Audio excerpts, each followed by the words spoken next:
नमस्कार दोस्तों, target with PS Parihar channel में आपका स्वागत है। आइए शुरू करते हैं और देख लेते हैं कि दैनिक रोजगार समाचार भाग 2 के इस वीडियो में विद्यार्थी जीवन से संबंधित कौन कौन सी सूचनाएं हैं।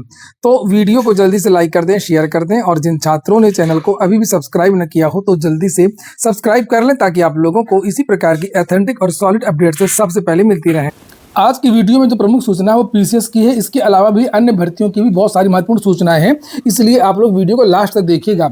लेकिन एक सूचना उन विद्यार्थियों के लिए भी है जो विद्यार्थी यूपी SSC की भर्ती सहायक बोरिंग टेक्नीशियन की तैयारी कर रहे हैं। यहाँ पर आप लोग देख सकते हैं सहायक बोरिंग टेक्नीशियन की एक जबरदस्त बुक आ गई है मार्केट में, चक्षु प्रकाशन की। ये देखिए, और यूपी SSC भर्तियों का जो सिलेबस है, जो पैटर्न है, जो स्तर है, उसके हिसाब से इस पुस्तक को तैयार किया गया है।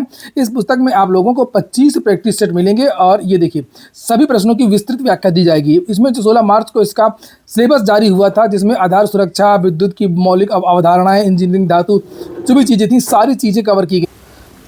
चक्षु प्रकाशन की ये बेस्ट बुक जिसे आप लोग यहाँ पर देख रहे हैं, ये सभी कापी किताबों की दुकानों में मिल जाएगी। और अगर आप लोग ऑनलाइन मंगवाना चाहते हैं तो उसकी लिंक मैंने डिस्क्रिप्शन बॉक्स और कमेंट बॉक्स दोनों जगह उपलब्ध करा दी है। आप लोग चाहें तो इसको ऑनलाइन भी मंगवा सकते हैं। यहाँ पर देख भी सकते हैं, ऊपर ये प्रश्न दिए हुए हैं, नीचे उसके ये आंसर दिया हुआ है और उसके बाद में सभी प्रश्नों की विस्तृत व्याख्या, ताकि कोई भी प्रश्न अगर घुमा फिरा करके भी पूछा जाए तो आप लोग उसको आसानी से हल कर सकें। चलिए हम लोग बात करते हैं अब उत्तर प्रदेश लोक सेवा आयोग की बहुप्रतीक्षित बहुचर्चित भर्ती पीसीएस की।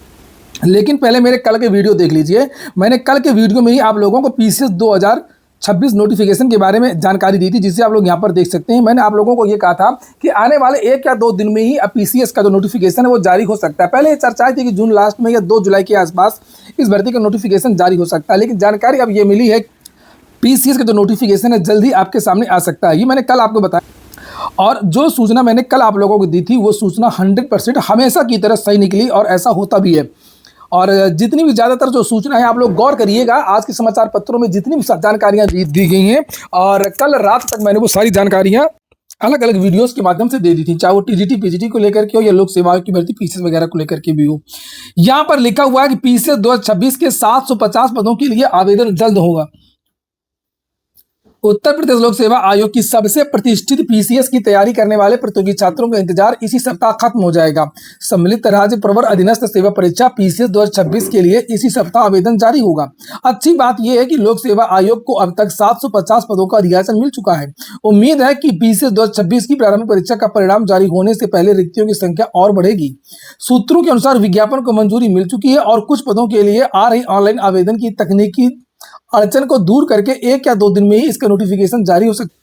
और मैंने भी आप लोगों को यही जानकारी दी थी कि अगर आप लोग इस साल नौकरी नहीं ले पाए, मैं तो पिछले 3-4 महीने से चिल्ला रहा था कि ये इतिहास की सबसे बड़ी वैकेंसी होगी। 1200 पदों पर ये भर्ती समाप्त होगी। जब तक ये इस भर्ती का फाइनल रिजल्ट जारी होगा, प्रीलिम्स का रिजल्ट जारी होगा, तब तक इसमें लगभग 1100-1200 पद हो जाएंगे। 750 तो ये पद है। इसके अलावा भी बहुत सारे जो पदों का जो अधियाचन है वो पाइपलाइन में, कुछ अधियाचन आया है, कुछ उसमें संशोधित किया जाना है, उसको लेकर के वापस किया गया है। 2-4-10 दिनों में, 15 दिनों में वो भी अधियाचन आ जाएगा। इसमें विभिन्न प्रकार के पद है, एसडीएम का है, एआरटीओ का है, डिप्टी एसपी का है। इसके अलावा इस बार जो मैंने जानकारी दी थी आप लोगों को कि शिक्षा विभाग के बहुत सारे पद हैं, जैसे सहायक डाइट प्रवक्ता का पद है, वो डाइट प्रवक्ता का पद है, बीएसए का पद है। इस तरीके के भी बहुत सारे पद आप लोगों को देखने को मिलेंगे। बीएसए के लिए तो साधारण परास्नातक मांगा जाता है और जो डाइट प्रवक्ता के लिए वो उसमें बीएड भी मांगा जाता है। लेकिन परेशान होने की आवश्यकता बिल्कुल भी नहीं है। साधारण स्नातक, मैंने आपको याद आ रहा होगा कि जो लोअर की वैकेंसी आई थी यूपी SSC में, मैंने आप लोगों को जानकारी दी थी कि लोअर की वैकेंसी में ज्यादातर जो वैकेंसी है, ये मांग भी थी हम लोगों की कि जितने भी अलग अलग प्रकार के पद है सबका इकट्ठा विज्ञापन जारी हो, और यूपी SSC ने ऐसा किया भी।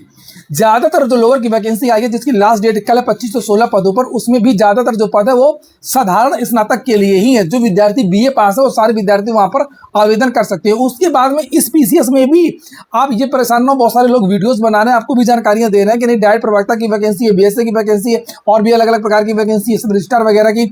लेकिन इसमें साधारण स्नातक के भी बहुत सारे पद हैं और इसमें भी लगभग 80% से ज्यादा पद साधारण स्नातक के ही रहेंगे। लगभग 800 से 900 जो पद है वो बीए पास विद्यार्थियों के लिए रहे। ये सोच लो कि अगर तुम्हारा 3 बार में सिलेक्शन नहीं हो पा रहा है, जो 920 में भर्ती खत्म हुई, 947 पदों पर भर्ती खत्म हुई और अब ये लगभग 1100-1200 में, तब समझ लीजिएगा कि फिर आपका चयन पीसीएस में कभी नहीं हो पाएगा। इतने ज्यादा पदों पर सिलेक्शन नहीं हो सकता, फिर आगे कहां से होगा जब 100-150 पदों का विज्ञापन जारी होगा अगली बार से। ये चुनावी वर्ष है और सीएम योगी का फरमान सभी विभागों में ज्यादा से ज्यादा भर्तियां किए जाए, अध्याचन की प्रक्रिया जल्द समाप्त कर ली जाए। आप लोग देख ही रहे होंगे टीजीटी पीजीटी का विज्ञापन जारी होने वाला है। यूपी ट्रिपल एससी से लोअर की वैकेंसी आई चुकी है, पुलिस कांस्टेबल भर्ती कंप्लीट होने की लाइन में लगी हुई है, चाहे वो दरोगा भर्ती हो चाहे वो पुलिस कांस्टेबल की भर्ती हो। और फिर नहीं लगता कि किसी विभाग में बहुत ज्यादा रिक्त पद रहेंगे, भर्तियां आएंगी भी तो केवल खाना पूर्ति वाली भर्तियां रहेंगी, 100 पद 150 पद इस तरीके से वैकेंसी निकलेंगी। तो जितना भी पीसीएस के विद्यार्थी हो वो अपना स्ट्रेटजी बना ले। और जैसे कि मैंने एक इंस्टाग्राम में एक शॉर्ट वीडियो डाला है, टॉपर का इंटरव्यू डाला है, जैसे कि उसने कहा है दीक्षा अग्रवाल ने कि हर अटेम्प्ट को आप लोग लास्ट अटेम्प्ट मानिए और प्रयागराज वाली गलती मत करिए। प्रीलिम्स के साथ साथ में अभी समय आप लोग 2 महीने और तैयारी कर सकते हैं मेंस की। मेंस के भी लिखने का प्रैक्टिस करिए, प्री निकाल लेंगे तो क्या उखाड़ लेंगे, कौन धुरंधर बन जाएंगे। बहुत सारे ऐसे मारे मारे फिरते रहते हैं जो 50 बार कई बार प्रीलिम्स निकाल चुके हैं अलग अलग स्टेट का, यहाँ पर मेंस उनका एक बार भी क्लियर नहीं हुआ, इंटरव्यू एक बार भी नहीं दिया, लिख ही नहीं पाते हैं। मेंस की तैयारी तब करते हैं जब प्री का रिजल्ट आ जाता है। तो क्या मतलब है ऐसी तैयारी कर, आपको माथे में थोड़ी लिखवा कर घूमना कि मैं प्री निकाल चुका हूँ, आपको तो सिलेक्शन से मतलब है ना। ज्यादातर जो असफल है लोक सेवा आयोग की भर्तियों में, उनका यही एकमात्र कारण है कि वो मेंस की तैयारी अच्छी तरीके से नहीं करते। अब तो बहुत सारे साधन उपलब्ध है, कहीं पर भी जाकर के आप लोग मेंस की प्रैक्टिस कर सकते हैं। कमेंट बॉक्स में बताइए कौन कौन विद्यार्थी पीसीएस की तैयारी कर रहा है। और कुछ और भी सूचना, ये सूचना तो मैं सुबह की वीडियो में दे चुका हूँ, इनको पढ़ने से कोई फायदा नहीं है। हाँ, एक थोड़ा सा एक न्यूज है, उसको आप लोग इसके बारे में भी आप लोग अपनी राय रखिए। जैसे राजा रघुवंशी सोनम रघुवंशी वाला मामला आया था, सेम उसी प्रकार का एक ये नया मामला आया है। यहाँ पर आप लोग देख सकते हैं राजा रघुवंशी जैसी हत्या मंगेतर नहीं प्रेमी के साथ में मिलकर के खाई में धकेला, ऐसा क्यों करते हुए। लिखा करोड़पति अरबपति कारोबारी परिवार है ये और इनकी 17 करोड़ रुपए में शादी हो रही थी, पूरा खर्चा। लिखा कारोबारी केतन विशाल अग्रवाल 26 को, उनकी मंगेतर सिया गोयल 20 और उसके प्रेमी चेतन चौधरी ने लोहागढ़ किले से 400 फीट गहरी खाई में धक्का देकर के मार। लिखा यहाँ पर देखिए 17 करोड़ रुपए में शादी के लिए महल मेहमानों को ले जाने के लिए विमान बुक किए गए थे। दोनों 6 जून को प्री वेडिंग फोटो शूट के लिए इंडोनेशिया बाली जाने वाले थे, पर एयरपोर्ट जाते समय केतन का पासपोर्ट गायब कर दिया गया। इसके बाद दोनों को एयरपोर्ट से लौटना पड़ा। बता दें कि इंदौर की सोनम ने मेघालय में हनीमून के दौरान इसी तरीके से राजा रघुवंशी की हत्या कर दी थी। और उसमें आगे लिखा पहले तो गुमराह करने की कोशिश किया कि पैर फिसल गया था उसका, लेकिन बाद में पुलिस ने चेक किया, क्योंकि टेक्नोलॉजी में पुलिस बहुत आगे हो चुकी है, तुम्हारे सारे रिकॉर्ड उसके पास आ जाते हैं आगे के और पीछे, और जिसके बारे में आप सोच भी नहीं सकते हैं कि पुलिस कहाँ कहाँ से आपका रिकॉर्ड निकाल लेती है। आप किससे बात करते रहे, किससे बात कर चुके हैं, चाहे जितना डिलीट कर लीजिए, और किसके साथ में क्या क्या कर चुके हैं ये रिकॉर्ड भी आ जाता है।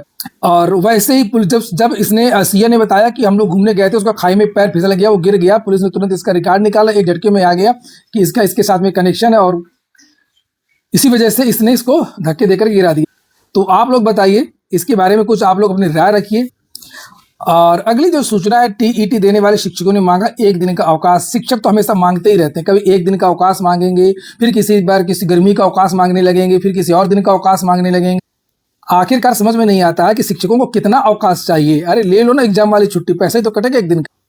चलिए छोड़िए इनको, इनकी समस्या है। और ये एडमिट कार्ड टीईटी को लेकर के जानकारी दी गई है। गैर मंडल में टीईटी देंगे पूरी, अब नौकरी के साथ में पूरी कर सकेंगे इंटर की पढ़ाई। हाई स्कूल के बाद में जो लोग विद्यार्थी आईटीआई करके नौकरी कर रहे हैं, वो विद्यार्थी अपने इंटर की पढ़ाई कर सकते हैं, क्योंकि जैसे हाई स्कूल विद्यार्थी करते हैं उसके बाद में आईटीआई करते हैं, उसके बाद नौकरी इनकी लग जाती है, तो फिर ये इंटर नहीं कर पाते और आगे की जो इनकी शिक्षा वो रुक जाती है। तो उत्तर प्रदेश सरकार और एनआईओएस यानी राष्ट्रीय मुक्त विद्यालयी शिक्षा संस्थान के बीच में एक समझौता हुआ है, और इस समझौते के तहत ऐसे युवकों की नौकरी के साथ में भी वो 12वीं की जो शिक्षा है वो अपनी पूरी कर सकते हैं। लेकिन एनआईओएस के क्षेत्रीय निदेशक संजय कुमार ने कहा कि अब तक बड़ी संख्या में छात्र हाई स्कूल के पास आईटीआई करके रोजगार से जुड़ जाते हैं और उससे उनकी औपचारिक शिक्षा आगे नहीं बढ़ पाती है। अब यूपी सरकार के साथ में MOU करके आईटीआई विद्यार्थियों का आंकड़ा निकाल करके उनसे संपर्क करके संस्थान के माध्यम से 12वीं की शिक्षा प्रदान की जाएगी। आप लोग इसी बात में वीडियो को लाइक कर दें सभी विद्यार्थी। अगली जो सूचना है वो टीजीटी और पीजीटी को लेकर के है, और लिखा ये देखिए, एक सूचना ये है और एक सूचना ये है। वही सूचना है, 2 बार अलग अलग समाचार पत्रों में जानकारी दी गई है कि अब जो टीजीटी के शिक्षक हैं जो प्रवक्ता नहीं बन पा रहे थे, चूंकि नियम होता है कि कुछ वर्षों का एक्सपीरियंस हो जाता है तो टीजीटी के जो टीचर होते हैं प्रवक्ता बन जाते हैं अगर उनके पास योग्यता है। वो चीजें हो नहीं पा रही थी, तो उसी का जो रास्ता वो साफ हो गया है। लेकिन माध्यमिक विद्यालयों में अर्हता संशोधन के कारण सहायक अध्यापकों के प्रवक्ता पद पर आ रही अड़चन दूर हो गई है और यूपी बोर्ड ने सहायता प्राप्त माध्यमिक विद्यालयों में प्रशिक्षित स्नातक शिक्षक टीजीटी और प्रवक्ता पीजीटी भर्ती के लिए 9 सितंबर 2025 को राष्ट्रीय अध्यापक शिक्षा परिषद एनसीटीई मानकों के अनुसार संशोधन कर दिया था। जो नई नियमावली की बात हो रही है, ये लोग वही बात कर रहे हैं। इसके चलते हाई स्कूल के सहायक अध्यापक से इंटरमीडिएट के प्रवक्ता पद पर पदोन्नति की शैक्षिक अर्हताओं से संबंध में व्यवहारिक जो समस्याएं थी वो उत्पन्न हो रही थी, तो क्लियर कर दी गई हैं। अब आसानी से जो टीजीटी के जो शिक्षक हैं उनका प्रमोशन हो सकेगा। और यहाँ पर लिखा भी है कि भेजे गए प्रस्ताव में 18 जून को मंजूरी दे दी गई है। संशोधित नियमों के 9 सितंबर 2025 के शासनादेश के पूर्व नियुक्त सहायक अध्यापक और पूर्व व्यवस्था के अनुसार ही प्रवक्ता पद पर पदोन्नति के लिए पूरी तरह अर्ह माने जाएंगे। पूर्व में सहायक अध्यापकों की पुरानी अर्हताओं के तहत की गई थी, अतः उनकी पदोन्नति की व्यवस्था बनाने के लिए वर्तमान प्रावधान जोड़ा गया। वहीं पर लखनऊ कांड के बाद में सीएम योगी का बयान है कि बेसमेंट में नहीं चलेंगे कोचिंग सेंटर और नर्सिंग होम। सीएम सख्त आवासीय भवनों में बंद कराएं व्यावसायिक गतिविधियां। अलीगंज अग्निकांड के बाद सीएम योगी आदित्यनाथ ने अधिकारियों को सख्त हिदायत दी। आज के वीडियो में इतना ही। पूरा वीडियो सुनने के लिए बहुत बहुत धन्यवाद।